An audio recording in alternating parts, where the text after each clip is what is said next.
So a month or so ago, the channel hit 1,000 subscribers, which is super cool. And I asked you if anyone would like to see a Q&A kind of video, and most of you who responded said yes. So that's why we're here today for the official Edificity big subscriber Q&A thing. I'm sure I'll come up with a better title than that. First of all, a huge thank you to everyone who decided to subscribe to the channel over the last year and a half of me making videos. It's been a really fun journey and I hope to continue. And of course, an extra special thank you for those who decided to send in questions. There are some real questions in here and I'm gonna have a hard time answering some of them, so this should be fun.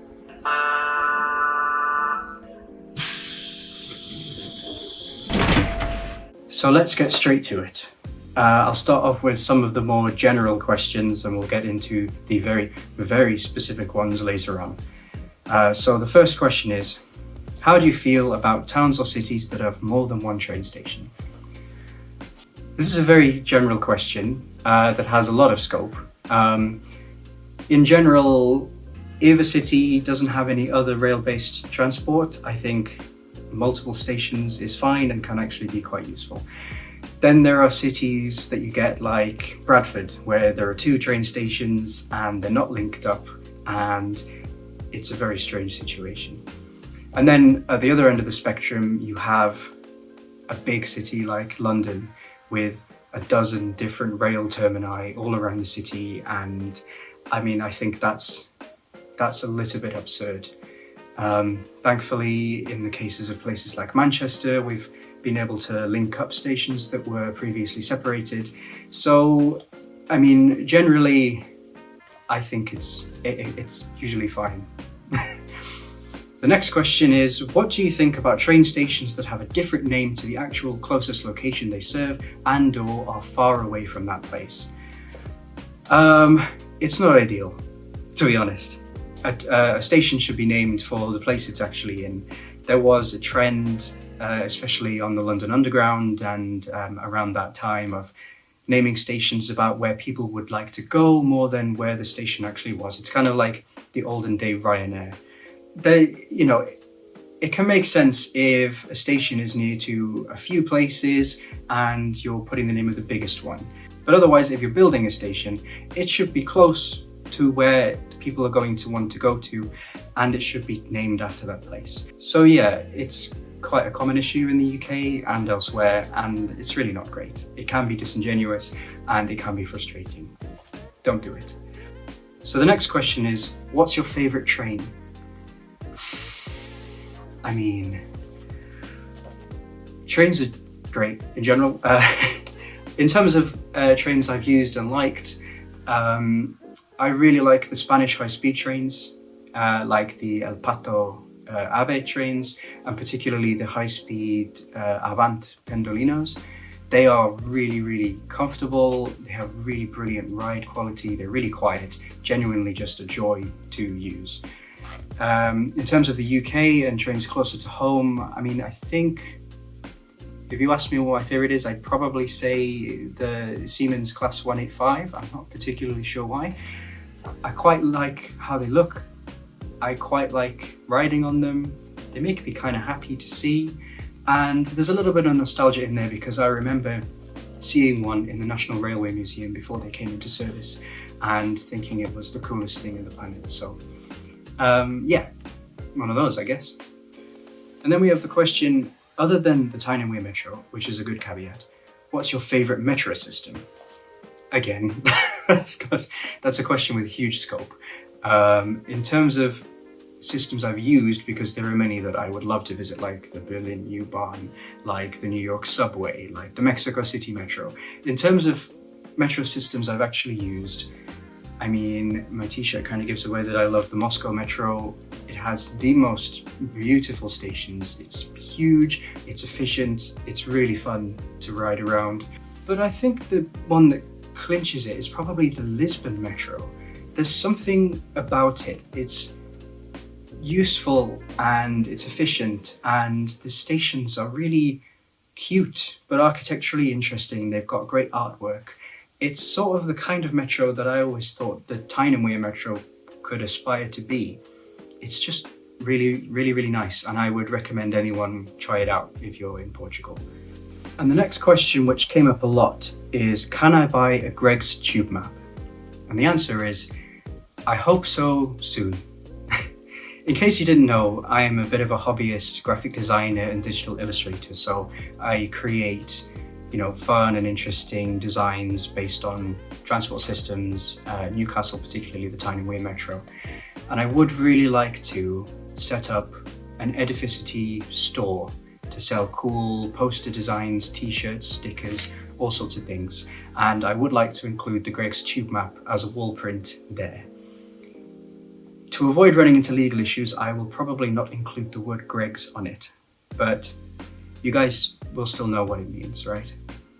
In the meantime, for a few years, I've had a Redbubble store where I have a bunch of tram and metro and Tyne and Wear Metro related paraphernalia. So I'll link that to the description in case you're interested. There might be some cool stuff that you'd like there. But otherwise, watch this space on a proper Edificity shop. Okay, and now we're moving into more of the Tyne and Wear Metro related questions, which was honestly the majority of the questions you sent in, which is really reassuring to me somehow because it shows that you're engaging with the channel and the videos I produce, so this is great. The first question is, would you classify Tyne and Wear Metro as a local commuter service or as an actual underground railway? The classification of these sorts of things can be a bit of a nightmare, so honestly it's best not to get too hung up on specifics. I mean, in many ways the Metro does resemble a kind of regional commuter service, but then of course you have the underground tunnels in Newcastle that obviously resemble a traditional Metro. I think the closest thing you can really compare it to is more of like a German S-Bahn system, because you have those city centre tunnels and then the service kind of branches out into wider areas of the region. But I have absolutely no problem calling it a real metro because it provides frequent, efficient service that takes people generally where they'd like to go. That's all you really want, and that's what it provides. Next up we have, what do you think about possible metro extension to Washington? Where should the station be? The extension to Washington is something that's been mooted for a long time. Washington is, I think, the 4th largest town in England or Britain without a direct rail service, and that obviously needs fixing. The next thing to take into account is there is actually a disused rail line that runs beside Washington that could relatively inexpensively be reactivated into a heavy rail line, a metro line, or possibly a service shared between the two. So I think it is an extension that mostly makes sense. I think the demand will be there, especially if you then link it up to the South Hilton line. We'll have to wait and see. The business case has been submitted and I remain hopeful because I think it would genuinely be useful. As to where I think the station should be, I think the business case asks for 3 stations, one at Follingsby, which is a business park, and then Washington North and Washington South. I have no idea where they propose these to be, but I think at least one of those needs to have really good bus integration, like you get at Four Lane Ends or like you get at Park Lane, because Washington as it is doesn't really have a proper centre, so people need to be able to get to the station easily to continue their onward journey. And I think maybe even like a free circulator bus that took people to the metro station would be great. Where I would put it specifically, I don't know, I'm not really a transit planner, but I do think there's space if you requisitioned a few buildings and maybe demolished some things. The next related question is, do you think the metro will get extended? Yeah, I think the metro has to get extended at some point. It's not going to remain as useful forever as new houses are built, as the region expands. I think it's only a matter of time before we do get some kind of extension. So yeah, the official statistic given is that about 30% of homes in the region are within walking distance of a metro stop. And while that's, not bad, I think we need to see that improved. And there are a number of places where a metro extension would be relatively simple and would make a lot of sense and bring a lot more ridership. So yes. And the next related question is, if budget or other obstacles weren't a problem, where would you expand the metro to? The person who asked this question mentioned an extension to the West End of Newcastle, and I think that's definitely a prime candidate where if you look at the metro map, you can see that there is just a lack of service. There are a lot of people living in the West End, and I think a metro corridor running there somewhere is a no-brainer, really. Whether or not that would use some of the old alignment along the bottom of Scotswood Road, or if it would be new tunnel section, or even street running trams, I think any service would be good. And as I said, I'm not a planner, so I can't really comment in a lot of detail. But yes, West End. The other place that I think is really lacking in service and could do with it is south into Gateshead. You know, you've got Saltwell, Lowfell, all the way down to the Angel and even Birtley, and then there's the Team Valley on the other side. And if you built a rail line there, people would use it. You could even continue it down through Birtley and even to Chester Street. It would be useful, and it would get people in and out of Newcastle and all around the region. I think that makes a lot of sense. Whether or not you build that next to the East Coast Main Line, I don't know. I think anything would be better than nothing. Okay, and this next one is a really tough one. Which metro station do you find most visually appealing, and which is your least favourite? In terms of most visually appealing, on a platform level, I definitely have to go with Gateshead. There's something about those red tiles and the concrete that makes it feel so cavernous and fun. I just really like that station. But then again, the exterior isn't anything to write home about. So in terms of the outside of stations, I really like Whitley Bay because I love a good clock tower. But if you're talking about purpose-built metro stations, I really like the new station building they built at South Shields. There's something really nice about it. I don't know. Cool. And which one is my least favourite? I mean, that's even harder. I don't mind the sort of classic, simple metro station like you get at places like Bangfoot. I don't mind the concrete that you get at places like Palmersville. So, I mean, honestly, when I think about it, I have to go with Meadowwell. I hope I'm not offending anyone with that, but I just think those station canopies look chunky and stupid. Yeah, Meadowwell, who'd have thought? Sorry. Okay, next up we have, if you ran the metro, what changes or improvements would you make? I honestly can't say that I would do much different to what Nexus are currently doing. I think they're making investments in the right places amid the constraints that they have. You know, they've double-tracked the line to South Shields, they're bringing in the new trains which will improve reliability and frequency, and they're really addressing the biggest issues we all have with the system, and hopefully it will be greatly improved in the next few years. And even when it comes to design and art, which are things that are really important to me, I think they're making great steps.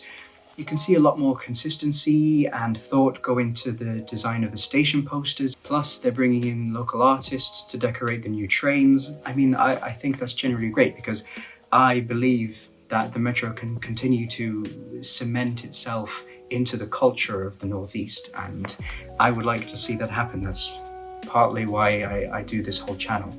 But I think they're doing all the right things. If I was in charge, I guess I would like to see a few more of those iconic design choices, like posters that you see when you're on the escalator and you think, I want that on my wall. The London Underground is really good at this. You just have to look through their vast archive of posters from the years. I would like to see the Metro kind of create those more artsy, more interesting visual posters. But otherwise, I keep up the good work, Nexus, right? Alright, next we have, what do you think about the new metro trains? Will they actually do anything for the local economy? I will withhold proper judgment until the new trains obviously come in and we can use them. But for now, I think they look really good, really sleek and modern. Obviously they're the length of 2 of the current metro cars, which will just increase the space that they have inside. I don't mind that it's all longitudinal seating because that just creates more space inside for people to move around, and more space for wheelchairs, more space for bikes, more space for people to get on and off on those shorter journeys. I think that's great. As long as we continue to give up our seats to the people who need them, I think it will be absolutely fine. Will they actually do anything for the local economy? I think absolutely. I mean, the major problems that anyone has with the system as it currently is that there are often big delays, trains often break down, and the frequency could be better. And the new trains will address all of that. Which means that a couple of years from now, the metro should be much more efficient, much more useful, much more enjoyable to use on a daily commute or a shopping trip or any other reason you would. But I also think we'll see more of a psychological impact. Having new, modern, sleek, light, airy trains will do a huge amount to improve the experience of using the metro. And even though we know that the trains will be tagged, they'll be vandalized, I don't think that is a huge problem because metros all over the world get vandalized. I was riding the Amsterdam metro a few weeks ago, which you'll see a video of soon, and half of the trains were tagged with graffiti, and it just didn't matter once you stepped onto the train, and it was just a really pleasant experience. The ride was smooth, it was quiet, it was efficient, and that's the real benefit for the local economy, is that hopefully more people will just use the metro because it will be a more attractive option. But of course, we'll see when they actually arrive and they start running service, but I for one absolutely can't wait to try them out. Next up is a really interesting question. What are my thoughts on the Park Lane to South Hilton closure? If it happened in Newcastle, do you think it would be treated differently? Now, for those who don't know, there was flooding on the South Hilton branch in Sunderland, and a substation was damaged, and the line has been closed for many weeks and will be closed for a few more. And obviously, I don't think this is a good situation. The line should not be closed, people use it. But on the other hand, I don't think this has much to do with the actual metro. It really mucks up their timetabling and their service pattern to have that stretch of line out of service for so long. And there's the expense of running the replacement bus services. So clearly there's some slowness on the part of Northern Powergrid or National Rail or whoever is actually going to repair the substation itself. And yeah, the fact that it's such a quiet stretch of line, I think it probably does have an effect. If we were talking about the central section through Newcastle being out of service, that would disrupt much more service across much more of the network, but also it's generally just much more used. So I can imagine a bit more haste on the part of maintenance. And is that really fair? No. Do I think that Sunderland is being specifically targeted? No. I think that most people recognise that it's a problem, and whatever the delays are, I really hope it gets sorted out soon. Alright, next question is the system as quiet as it seems from your videos, or do you just film at quieter times? I mean, the answer is no. The system gets busy, especially during the morning and evening rush hours, but also mornings or weekends, if there are any events on like football matches or concerts, the system does get very busy, the trains get pretty full. I tend to film at quieter times, sort of Sunday afternoons or weekday lunchtimes, because that's when I'm free, and also I don't want to be sticking my camera in too many people's faces. But if you really need proof, here's a clip I shot on the day before New Year's Eve at Monument, and you can see that it's quite busy. It definitely gets busier for the school run and the morning commute, but here you go. Okay, and we're on to the penultimate question, which is yellow or green line? That's an impossible choice. I think logically, the yellow line is more interesting. It has, the weird service layout. It has some really interesting older and newer stations on the North Tyneside loop. It's a cool line, I like it a lot, but somehow I have to choose the green line because it's the one I grew up using and still use all the time. So it just has that special place in my heart, really. But honestly, there is very little to distinguish the two. I love them both a lot, and I just love the metro in general. I mean, if you couldn't tell. Okay, and finally, and I quote here, if a giant evil banana tried to destroy the metro, would it succeed? Asking for a friend. I mean, we've just heard how a flood knocked out an entire section of line for weeks on end, so yeah, If a giant evil banana really set its mind to destroying the metro, I don't think there's much that could stop it. On the other hand, if a giant evil banana was attacking and we had to hide from it, the metro tunnels wouldn't be a terrible place to sit it out. But yeah, I for one welcome our new banana overlord. And that's all the questions. Thank you again to everyone who sent one in, and I hope my answers have been at least mildly interesting. If you just come up with any other questions, leave them in the comments and I'll do my best to answer. And I just wanted to round this video out by saying Happy New Year, Happy New 2023. And I just wanted to talk a little bit about what my plans for the channel are this year. You can still expect to see a video about every 2 weeks, but I will try and vary up the content a bit. I would still like about half of my content to be about the metro, but the other half I would like to keep diversifying, visiting new places, making interesting new videos, and I hope you'll come along for that ride with me. But otherwise, yeah, I have some pretty cool videos lined up that I'm quite excited to make, and I really just can't wait to continue making videos for the channel this year and interacting with you guys, because it's really heartwarming to know that people are watching and engaging and are enjoying the content. That's the main thing for me. So all I really want to ask of you this year is to just keep watching, letting me know what you think. Your feedback is incredibly useful in shaping what I make and how I make it. So yeah, that would be great. But otherwise, I guess that's it. I'll see you in the next one. Bye.